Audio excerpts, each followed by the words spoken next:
అసలు ఇప్పుడు దేశ రాజకీయాల్లో ఒక పెద్ద నాటకం నడుస్తూ ఉండదు. ఒక పక్క ఢిల్లీలో మీటింగ్లు, ఇంకో పక్క బెంగాల్ గలీలో అరెస్టులు, కథ మామూలుగా లేదు. ఫస్ట్ ఈ ఢిల్లీ ముచ్చట చెప్పుకుందాం.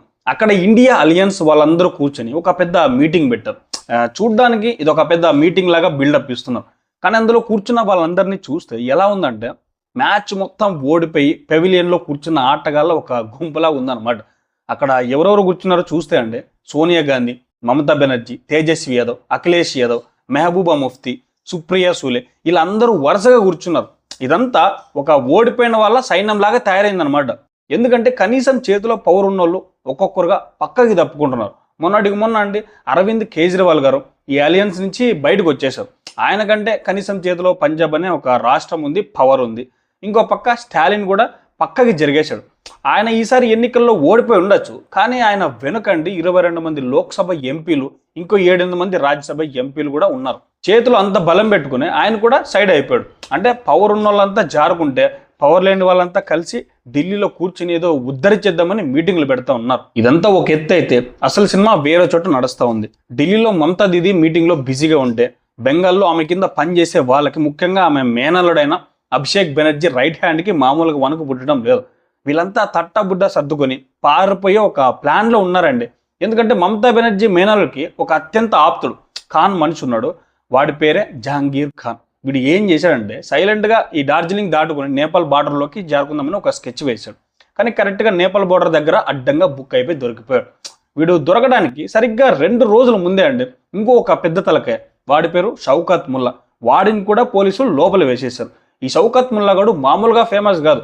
వీడి మీద షౌకటా మాచ్ చోర్ అని ఒక పెద్ద పాట కూడా ఉంది. ఆ పాటతో వీడు ఊరంతా ఫేమస్ అయిపోయాడండి. ఈ జహాంగీర్ ఖాన్, షౌకత్ ముల్లా ఇద్దరు అభిషేక్ బెనర్జీకి కుడి ఎడమ భుజం లాంటి వాళ్ళు అనమాట. ఇప్పుడు ఈ ఇద్దరు ఊచలు లెక్కిస్తున్నారు. అసలు వీళ్ళని ఎందుకు పట్టుకున్నారో తెలుసా అండి? వీళ్ళ మీద ఉన్నవి చిన్న చిన్న కేసులు కాదు, అన్ని ఎక్స్టోరేషన్ కేసులు. అంటే బెదిరించి డబ్బులు వసూలు చేయడం, భూములు లాక్కోవడం. వీళ్ళని లోపల వేసి ఆరాధిస్తే కానీ బయటపడలేదు. వీళ్ళు ఎన్ని ఆక్రమాస్తులు కూడబెట్టారో, ఎన్ని భూ కబ్జాలు చేశారో అండి. ముఖ్యంగా ఈ తృణమూల్ పార్టీలో ఉన్న ముస్లిం రౌడీలు అందరూ కలిసి ఒక రకమైన ల్యాండ్ జిహాద్ మొదలు పెట్టారు. అంటే అమాయకుల భూములను టార్గెట్ చేసి లాక్కోవడం అనమాట. ఒక పక్క వీళ్ళంతా జైలు పాలవుతుంటే పార్టీ లోపల అసమ్మతి మామూలుగా లేదు. తృణమూల్ పార్టీకి చెందిన ఒక సీనియర్ రాజ్యసభ ఎంపీ, ఆయన పేరు సుఖేందు శేఖర్ రాయ్. ఆయన డైరెక్ట్ గా తన పదవికి రాజీనామా చేసి పారేశాడు. ఆ రాజీనామా లెటర్ని రాజ్యసభ చైర్మన్ కి పంపించేసి దానికి ఒక కాపీని మమతా బెనర్జీకి ఈమెయిల్లో కొట్టేశాడు. ఇది చాలదన్నట్టు ఇంకో వార్త కూడా బయటకు వస్తూ ఉంది. కోయల్ మల్లిక్ అని ఒక ఆవిడ ఉంది. ఈమె ఎవరంటే మమతా దీదీ టాలీగంజ్ నుంచి తెచ్చుకున్న ఒక సెలబ్రిటీ బ్యాచ్ లో మనిషి అనమాట.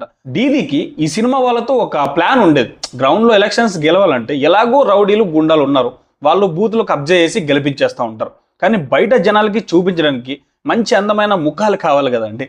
అందుకని ఇలాంటి సినిమా వాళ్ళని తీసుకొచ్చి ఎంపీలని, ఒక ఎమ్మెల్యేని చేస్తుంది అనమాట. ఈ కోయల్ మల్లిక్ లాంటి వాళ్ళు, సయని ఘోష్, శతాబ్ది రాయ్, దేవ్ అధికారి లాంటి వాళ్ళు ఆ కోవలకు వస్తారనమాట.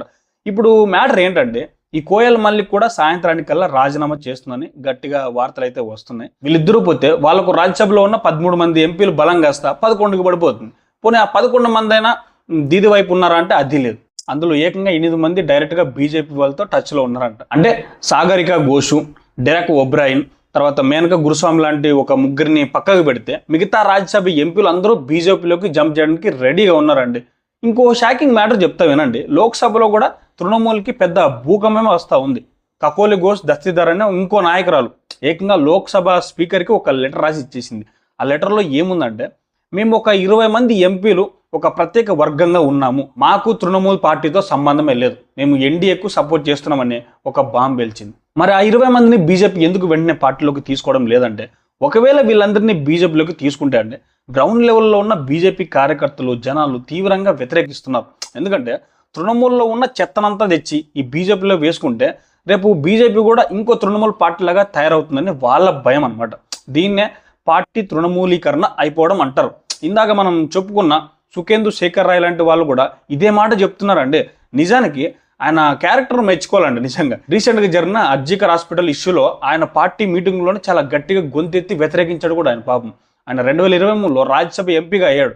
జూలైలో ఈ దారుణం జరిగితే అప్పుడే వ్యతిరేకించాడు.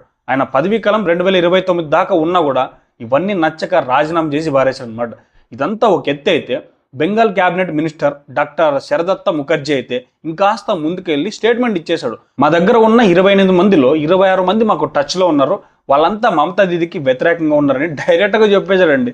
అసలు ఏక ఛత్రాధిపత్యం లాగా ఏలిన మమతా దీదీకి ఈ దుస్థితి ఎందుకు వచ్చిందంటే చెప్పండి. అప్పుడెప్పుడో సిపిఎం పార్టీ వాళ్ళు చేసిన అరాచకాలకు వ్యతిరేకంగా మమతా బెనర్జీతో కలిసి పోరాడి పార్టీని అధికారంలోకి తెచ్చిన పాత నాయకులందరినీ ఇప్పుడు పక్కన పడేశారు. పార్టీని మొత్తం ఈ గూండాలు, దొంగలు, రేపిస్టులు, డెకాయిట్లు వీళ్ళంతా కబ్జా చేసి పారేశారండి. వీళ్ళందరినీ పార్టీలోకి తెచ్చి ప్రోత్సహించింది అభిషేక్ బెనర్జీని అని అందరూ చెప్తున్నారు. పార్టీలో రౌడీజం పెరగడానికి అతనే కారణమని వాళ్ళ నాయకులే అంటున్నారండి. కానీ ఇదంతా అభిషేక్ ఒక్కడే చేశాడంటే నమ్మడానికే లేదు. ఎందుకంటే మమతా బెనర్జీ పవర్లోకి వచ్చిన కొత్తలో ఆమె చేసిన పనులు కూడా తక్కువేం కాదండి. అప్పట్లో ప్రొఫెసర్ మహాపాత్ర అని ఒక ఆయన దీదీ మీద ఒక చిన్న కార్టూన్ గీశాడు. ఏకంగా ఆయన్ని తీసుకెళ్లి జైల్లో పెట్టించిందండి. ఇంకో ఇన్సిడెంట్ అయితే మరీ దారుణం. జాదవ్పూర్ యూనివర్సిటీలో ఒక ప్రోగ్రామ్ జరుగుతుంటే సాగరిక ఘోష్ యాంకరింగ్ చేస్తుందన్నమాట. అక్కడ తాన్య భరద్వాజ్ అని ఒక స్టూడెంట్ దీదీని ఒక సూటి ప్రశ్న అడిగింది. దానికి సమాధానం చెప్పలేక నువ్వు సిపిఎం మనిషివని ముద్ర వేసి దీది అక్కడి నుంచి కోపంగా వెళ్ళిపోయిందండి. ఆ దెబ్బకి ఆ అమ్మాయి బెంగాల్ వదిలి పారిపోవాల్సి వచ్చిందంట. ఇప్పటికే ఆ అమ్మాయి నాకు ఢిల్లీ స్కూల్ ఆఫ్ ఎకనామిక్స్లో సీట్ రాబట్టి బతికిపోయాను, లేకపోతే రాత్రి నన్ను ఏం చేసేవాళ్ళని భయపడి పారిపోయానని ఆమె చెప్తుందండి. అంటే దీదీ రాజ్యంలో ఎదురు ప్రశ్న వేస్తే బతికే ఛాన్సే లేదనమాట.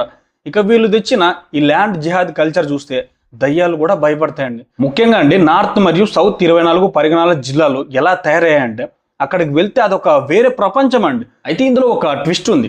అక్కడ మతువ కమ్యూనిటీ ఉన్న ఏరియాలో మాత్రం వీళ్ళు ఆటలు అయితే సాగలేదండి. మతువ వాళ్ళు చాలా స్ట్రాంగ్ అనమాట. వాళ్ళ ముస్లిం గూండాల్ని తమ ఏరియాలోకి రానివ్వలేదు. అందుకే రీసెంట్గా ఎలక్షన్స్లో ఆ మతువ ఏరియాలో బీజేపీ వన్ సైడ్గా గెలిచిందనమాట. కానీ వాళ్ళు లేని మిగతా ఏరియాలో పరిస్థితి దారుణం. మీరు టాకి, బసిర్హట్టు, హకీంపూర్, సందేశ్కాలి లాంటి బార్డర్ ఏరియాలకు వెళ్తే అక్కడ వేల ఎకరాల భూములను తుపాకీ గురి పెట్టి బెదిరించి లాక్కున్నారండి. జస్ట్ లాక్కోవడం కాదు, గన్ పాయింట్ మీద ల్యాండ్ రికార్డుల్లో తమ పేర్ల మీద రిజిస్ట్రేషన్ చేయించుకున్నారు.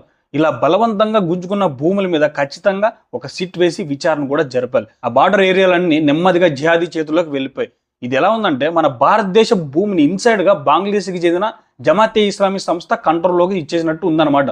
సో ఈ భూములన్నీ జనాలేమీ ఇష్టపడి అమ్మలేదండి. మెడ మీద కత్తి పెట్టి రాయించుకున్నారు. పైకి మాత్రం లెక్కలు పక్కాగా చూపించడానికి మార్కెట్ రేట్కి 300 తక్కువ రేట్ని వాళ్ళ అకౌంట్లో వేసి డ్రామా ఆడుతున్నారండి. కోల్కతాలో వీళ్ళు ఈ కబ్జాల కోసం ఒక సెపరేట్ మోడల్నే వాడతారు. ఈ బప్పా మండల్, బాప్తి హల్దార్, రాజ్ బిహార్ ఏరియాలో ఉండే దెబ్సాంగు కుమార్ లాంటి వాళ్ళు ఎలా పనిచేస్తారంటే వాళ్ళకు ఒక 50 లక్షలు విలువైన స్థలం మీద కన్ను పడింది అనుకోండి, వెళ్ళి ఓనర్కి ఒక 5 లక్షలు ఆఫర్ చేస్తారు. తీసుకొని ఖాళీ చేసిపోతే ప్రాణాలతో ఉంటాడు. లేదు నేను ఇవ్వను అంటే వాడి పని ఇంకంతే అండి. వాడికి కరెంటు, నీళ్లు అన్ని గట్ చేస్తారు. ఇంటి చుట్టూ మురుగునీరు వదిలేస్తారండి. కనీసం బయటికి కాళ్ళు పెట్టలేని ఒక పరిస్థితి కల్పిస్తారు. చూడండి ఎంత భయంకరం. ఆ నరకం భరించలేక ఓనర్ తనంతట తానే ఇల్లు వదిలేసి పారిపోయేలా చేస్తారు.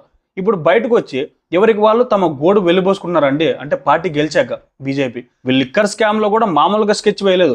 ఈ ఎక్సైజ్ పాలసీ గొడవ ఏంటో తెలుసా అంటే ఫస్ట్ ఈ పాలసీలో చాలా నీట్గా ఉండేది. బెవరేజ్ కార్పొరేషన్ వాళ్ళు డైరెక్ట్గా ఈ ఫారిన్ బ్రాండ్ల దగ్గర, మ్యానుఫ్యాక్చర్ల దగ్గర మద్యం కొని డిస్ట్రిబ్యూటర్ లాగా పనిచేస్తూ రిటైలర్లకు ఇచ్చేవాళ్ళు. కానీ 2021లో అభిషేక్ బెనర్జీ కన్నా దీని మీద పడిందండి. 2017లో మంచి ఉద్దేశంతో పెట్టిన సెటప్ని మొత్తం మార్చేశాడు.